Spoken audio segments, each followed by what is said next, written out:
आपसे तो बिहार नहीं संभल रहा है, आप तो बिहार को नहीं संभाल पा रहे हैं और आप प्रधानमंत्री और ये पे आप बताइए ना किस चीज में लोग खुश हैं, जनता खुश है।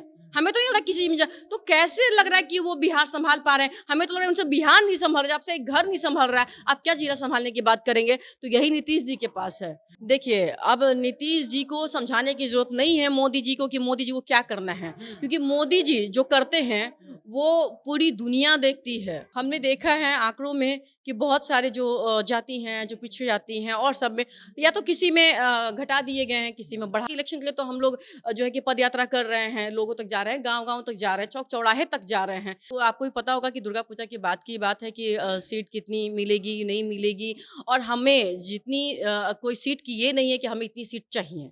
सबसे बड़ी बात ये है। हम पार्टी का सिर्फ़ इतना है कि हमें गरीबों के लिए काम करना है। 2024 लोकसभा का चुनाव काफी नजदीक है। ऐसे में बिहार की राजनीति सियासत घमासान युद्ध छिड़ चुकी है। यूं ही कहा जाए तो आम तौर पर जो जितनी भी पार्टियां जमीनी स्तर से अपनी संगठन को मजबूत करने में लगी हुई है। अब हम पहुंचे हैं पार्टी कार्यकर्ता से बात करने के लिए। पूजा जी हमारे साथ है। नमस्कार, आप देखना शुरू कर दिया द बिहार प्रोजेक्ट में विशाल चंद्र सिंह। आइए कई मुद्दों को लेकर इन पर चर्चा करेंगे। मैम, ये पार्टी जो है आपकी क्या कार्यक्रम कर रही है?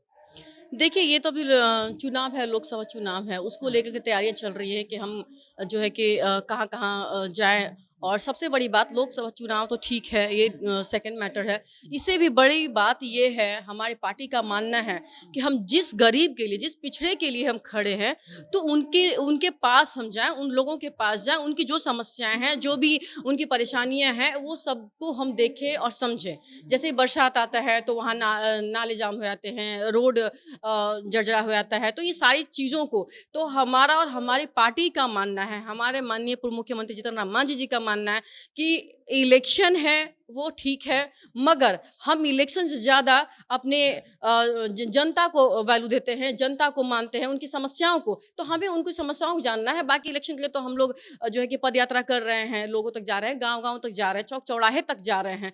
यहाँ तक कि हम एक-एक लोग से कोशिश कर रहे हैं कि मिल करके उनकी समस्या को सुलझा सके। 2024 का चुनाव काफी नजदीक है। आपकी पार्टी कितने सीटों पर चुनाव लड़ेगी इस बार? देखिए, सीट की बात कहें तो ये मतलब कुछ ये नहीं है कि हम कितनी सीट पे लड़ रहे हैं। बाकी ये सीट की बात की चीज़ है और आपको आपको भी पता होगा कि दुर्गा पूजा की बात है कि सीट कितनी मिलेगी, नहीं मिलेगी और हमें जितनी कोई सीट की ये नहीं है कि हमें इतनी सीट चाहिए। सबसे बड़ी बात ये है।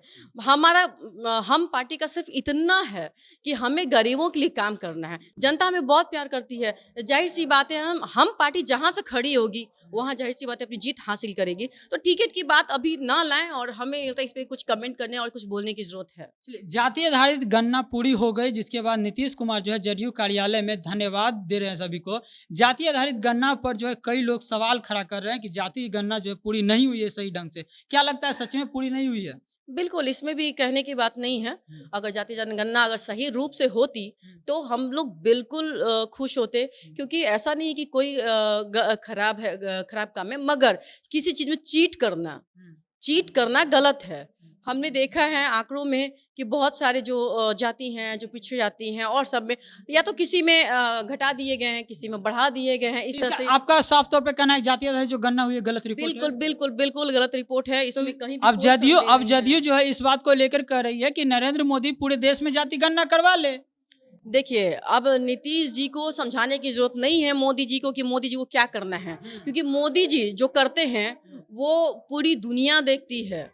सिर्फ़ इंडिया नहीं देखती है, पूरी दुनिया देखती है। देश-विदेश भी उनकी काम को और बातों को लोहा मानती है। अभी जैसे इंडिया गठबंधन करे 2024 में मोदी जी का सुपड़ा साफ कर देंगे। कैसे लड़ाई लड़िएगा? देखिए, अब मुँह है तो हम कुछ भी कह सकते हैं, तो हम भी कह सकते हैं कि भाई चुनाव आ रहा है तो हम भी बन रहे हैं, हम तो प्रधानमंत्री देखिए ऐसा कहने से नहीं होता है ना, आपसे तो एक बिहार नहीं सँभल रहा है, आप तो बिहार को नहीं सँभाल पा रहे हैं और आप प्रधानमंत्री और किस इसकी बात किस कर रहे हैं। स्तर से आप कह सकते हैं कि बिहार नहीं आपको संभल किस रहा है? स्तर से लग रहा है नहीं, कि नहीं, बिहार कैसे आप सँभाल देख रहे रहे हैं कि बिहार नहीं संभल नहीं, रहा? नहीं, नीतीश कुमार मुख्यमंत्री लगातार 8 बार से बनते हुए आ रहे हैं। मुख्यमंत्री बने हुए हैं तो आपको पता है कि कहीं न कहीं अपनी गद्दी को बचाने के लिए दाएँ-बाएँ घूम-घूम करके वो गद्दी बचाते आ रहे हैं, मगर इस बार नहीं बचेंगे।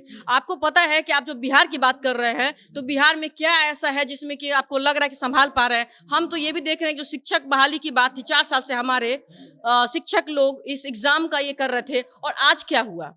आज क्या हुआ, उनको डंडे मिले, लाठियां खाने को मिली, सब कुछ उन्हें ही मिला और एग्जाम किसी और को। क्यों? क्योंकि हमें प्रधानमंत्री बनना है, इस लोभ में और सबको न्योता दे आए। हम बिजली मांगते हैं तो गोली मिलता है, तो और बता दीजिए ना कि कहाँ ऐसा क्या है।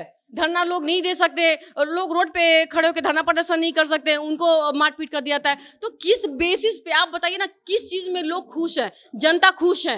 हमें तो नहीं लगता किसी चीज में तो कैसे लग रहा है कि वो बिहार संभाल पा रहे हैं? हमें तो लग रहा है उनसे बिहार नहीं संभल रहा है, आपसे एक घर नहीं संभल रहा है, आप क्या जिला संभालने की बात करेंगे? तो यही नीतीश जी के पास है कि जब उनसे बिहार नहीं संभल रहा तो क्या वो जो है कि भारत संभालने की बात कर रहे हैं। तो आपने देखा और सुना कि नीतीश कुमार जो बिहार के मुख्यमंत्री और सूबे के मुखिया कहे जाने वाले हैं, उनसे बिहार नहीं समझ रहा है, ऐसा हम पार्टी के प्रवक्ता जी का कहना है। तो आपकी क्या प्रतिक्रिया है, कमेंट करके जरूर बताइएगा। द बिहार प्रोजेक्ट के लिए विशाल चंद्रवंशी की रिपोर्ट।